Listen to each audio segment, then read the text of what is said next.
Okay, so now I have my 5 and a 6 one to make the connection after I make the pyramid. So how this happens is that they all have to be the correct orientation, as you can see, and we put glue right along this edge and right in here, and we look for the opening. They call it a pocket, and when you open this, you're going to take this and you're going to line it up right along this edge. You see this? This is how we do it. And then we close this up and we have glue. Then we take another piece, we open that up, put this in the pocket. Of course these will have glue, but for now just showing you without glue.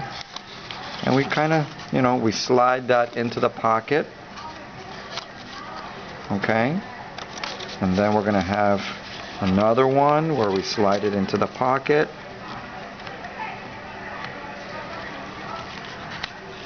Make sure that the whole paper slides into the pocket, that you don't have any slipping out.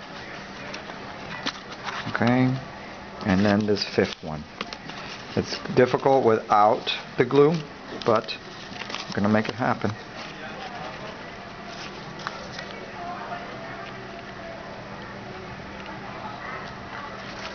Okay, and the final piece will slide right in here. Again, difficult without the glue, but this is how we get the pyramid right in there. Then this piece, the 5th piece, it only attaches on one end. So if we take the yellow one right here and we take this 6th connecting piece, this will now attach right on here, like so.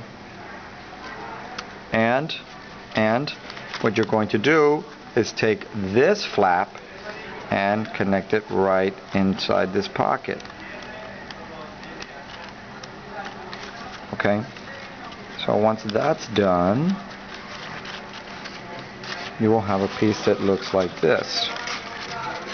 And you can see that this will begin to form the dimensional dodecahedron.